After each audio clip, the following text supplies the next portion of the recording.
Thinking of moving to Canada? Of course you are. And we can help. Canada. Explained hilariously. Oh, progressives, you need some comforting. So let's take the long view for a sec. The Republic's 244 years old. You guys have had your fair share of scoundrel presidents before, so what's 4 more years? No biggie. Trump's a bully, a blight on the presidency, but mostly he's just a blip. A racist, rapist blip. T-Rex, your ex-Secretary of State, put it best when he said, "The man is a fucking moron." But hey, you'll get over it. You always do.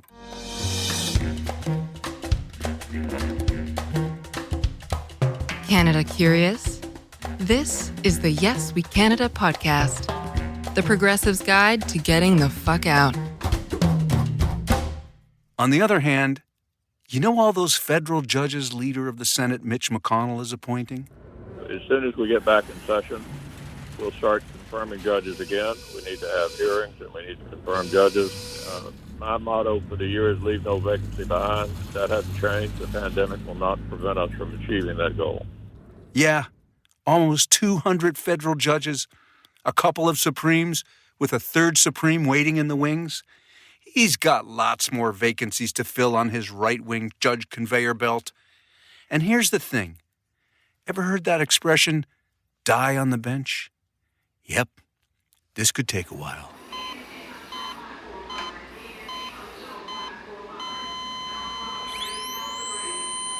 Clear.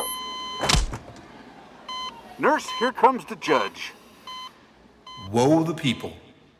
Maybe it's time to find an exit plan. Look up. No, way up. Past Maine, past Minnesota, past Seattle. Hey, how you doing? Yes, we Canada. Or as you may think of us after your next election and you bust a move, home. Come on up. The socialism's fine. I came on up in 1971 when as a 14-year-old, my family moved from New York to Canada's smallest province, Prince Edward Island. Get in the car, my mother said. One island's the same as the next. Now to get to PEI, you drive to Boston, hang a left, and drive for a day or two. Then you take a really long bridge, about 8 miles, to this little island with a population of 142,000 people. That's actually a province, which is the same as your states, just with more power. PEI is a seductress. She's a tart.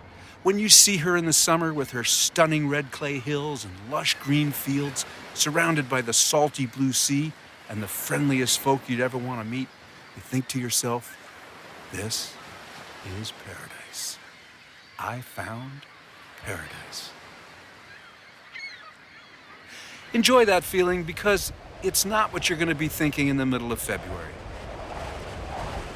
My parents went to PEI on vacation in 1970, and the tart swept them up in her arms and caressed them, and they bought an abandoned farmhouse with shore frontage and 100 acres for $16,000 Canadian, which at the time was $200 American. My father's a photographer. You know that picture of Marilyn Monroe standing on the subway grate in New York City with her pleated white dress being gently blown up into the air by a couple of Teamsters with huge fans hiding under a subway grate? Yeah, he took that. It was a promo shoot for the film The 7-Year Itch, and he was one of the many photographers there that night. But his take on the evening was unique, and his chemistry with Ms. Monroe was quite remarkable. My mother was a writer, New York Times, Harper's Bazaar, etc., and a therapist. I have 2 brothers and a sister. At the time of our immigration, Uncle Sam was very interested in sending as many American boys as he could to rice paddies in Vietnam. My parents said, "Not on my shift, you don't." And they applied for Canadian immigration, just like you're going to do, and they up and left. Love it and leave it.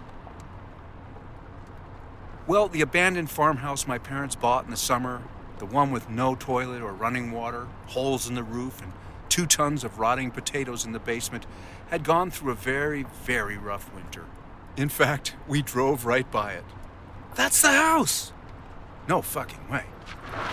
Way? Oh, fuck.